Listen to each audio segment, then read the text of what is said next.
여러분, fortune이라는 단어 참 재밌지 않나요? 이 한 단어 안에 부, 운, 그리고 운명, 이 세 가지 완전히 다른 뜻이 다 들어있다는 거 혹시 아셨어요? 오늘 저랑 같이 그 비밀 한번 제대로 파헤쳐보죠. 자, fortune 하면 딱 뭐가 떠오르세요? 뭐, 산더미처럼 쌓인 돈? 아니면 네잎클로버 같은 행운? 그것도 아니면 내 인생의 운명? 네, 맞아요. 놀랍게도 이 모든 게 다 fortune이라는 단어 하나로 설명이 되거든요. 바로 이게 오늘 우리가 이야기해볼 아주 흥미로운 지점입니다. 이 단어가 좀 까다로워 보이지만 사실 비결은 아주 간단해요. 딱 세 가지. 이 단어의 세 가지 얼굴만 제대로 알면 여러분도 포춘을 완벽하게 마스터할 수 있습니다. 진짜로요. 자, 첫 번째 얼굴은 바로 우리한테 제일 익숙한 부입니다. 재산, 돈이죠. 누가 사업에 성공해서 엄청난 재산을 모았다고 할 때 그게 바로 fortune이에요. 뭐 수십억짜리 빌딩이나 아니면 박물관에나 있을 법한 그런 보석들, 바로 그런 걸 상상하시면 딱 맞습니다. 두 번째 의미는 바로 운이에요. 럭키 할 때 그 운이요. 이게 재밌는 게 좋은 운, 그러니까 good fortune도 되지만 반대로 나쁜 운, bad fortune도 다 fortune이라고 해요. 길 가다가 10,000원짜리 줍는 것도 fortune이고 맑은 날 갑자기 소나게 만나는 것도 fortune인 거죠. 한마디로 우리가 어떻게 할 수 없는 그런 우연의 힘, 그걸 말하는 겁니다. 그리고 마지막 세 번째 의미, 이건 좀 깊이가 있습니다. 바로 운명, 숙명이에요. 마치 내 인생 시나리오가 이미 다 짜여 있는 것처럼 내가 아무리 애를 써도 바꿀 수 없는 그런 거대한 흐름 있잖아요. 그걸 바로 fortune이라고도 합니다. 좋습니다. 그럼 첫 번째 의미부터 한번 제대로 파고들어 볼까요?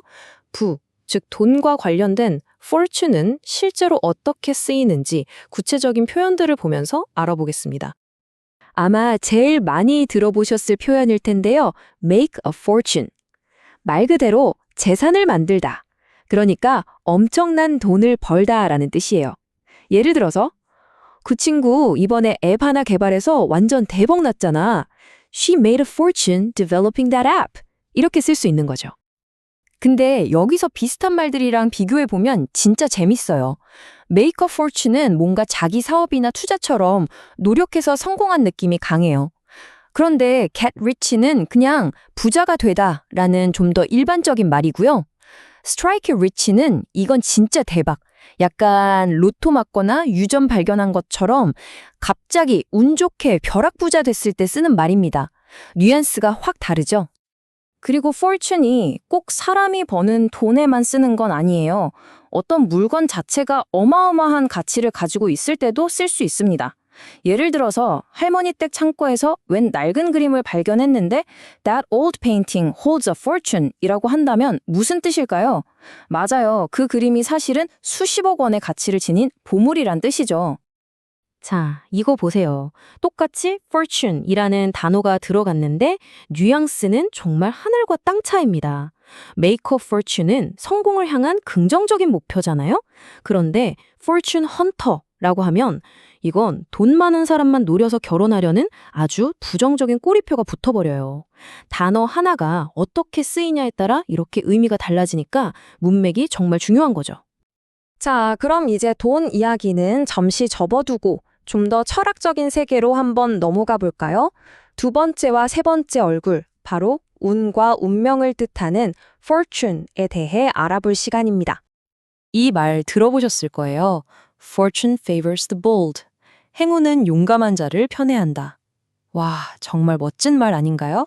이게 무슨 뜻이냐면 그냥 가만히 앉아서 행운이 오기만 기다리는 게 아니라 용기를 내서 먼저 도전하고 움직이는 사람에게 행운을 따라온다는 거죠. 이 말의 논리는 아주 명확해요. 그냥 무작정 덤비라는 게 아니고요. 기회가 보였을 때 어느 정도 계산된 위험을 감수할 줄 아는 그 용기. 그럴 때 비로소 행운, 즉 폴춘이 따라온다는 겁니다. 뭐 예를 들면 안정적인 대기업을 그만두고 자신의 꿈을 위해 스타트업에 뛰어드는 것. 이것도 엄청난 볼드니스라고 할 수 있겠죠. 자, 한번 상상해 보세요. 여러분이 지금 숲속 깊은 곳에서 길을 잃었어요. 설상가상으로 하늘에서는 막 폭풍우가 몰아치기 시작합니다. 진짜 최악의 상황이죠?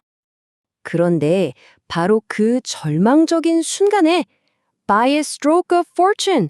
정말 말 그대로 한 줄기 행운으로 저 멀리 오두막 불빛이 보이는 거예요.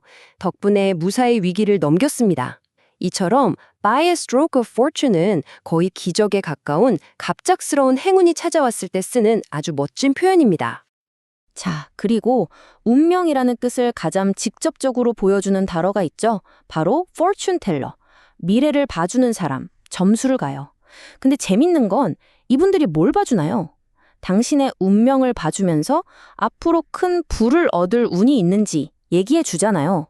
와, 그러고 보니 fortune teller라는 단어 안에 fortune의 3가지 의미라 다 녹아있네요. 신기하죠? 그럼 이렇게 흥미로운 fortune이라는 개념이 우리 일상 속에서는 어떻게 녹아있는지 아주 재미있는 예시 하나만 보고 갈게요. 바로 포춘 쿠키. 다들 아시죠? 밥 다 먹고 재미삼아 딱 깨보면 그 안에 종이 쪽지가 들어있잖아요. 거기에 우리의 fortune, 즉 오늘의 운세나 좋은 글귀가 적혀 있죠. 이렇게 운이나 운명 같은 무거운 주제가 가볍고 즐거운 문화로 자리 잡은 아주 대표적인 사례라고 할 수 있겠네요. 자, 그럼 우리가 왜 이렇게 fortune이라는 단어의 여러 얼굴을 알아야 할까요? 이게 그냥 영어 단어 하나 더 아는 것 이상의 의미가 있거든요. 마지막으로 그 중요성을 딱 정리해 드릴게요. 여러분, fortune을 제대로 안다는 건 그냥 단어 뜻 하나 외우는 거랑은 차원이 달라요. 예를 들어 비즈니스 기사에서 making a fortune이라는 말을 봤을 때 이게 어떤 노력의 결과물인지 바로 감이 오고요. 또 소설을 읽다가 주인공의 fortune을 이야기할 때 이게 운명을 말하는 건지 운을 말하는 건지 그 미묘한 차이를 잡아낼 수 있게 되죠. 결국 이 단어 하나를 깊이 이해하는 것만으로도 세상을 보는 눈, 그러니까 성공과 실패가 과연 노력의 결과인지 아니면 우연의 산물인지 생각해보는 그런 깊이를 갖게 되는 겁니다. 자, 오늘 우리는 fortune이라는 단어의 3가지 얼굴, 부, 운, 그리고 운명을 모두 만나봤습니다. 이제 마지막으로 여러분 자신에게 한번 질문을 던져보셨으면 해요. 내 인생에서 내가 정말로 쫓고 있는 fortune은 과연 어떤 모습일까요? 손에 잡히는 부인가요? 아니면 어느 날 갑자기 찾아올 행운인가요? 그것도 아니면 내 2발로 직접 만들어 나가야 할 나만의 운명일까요?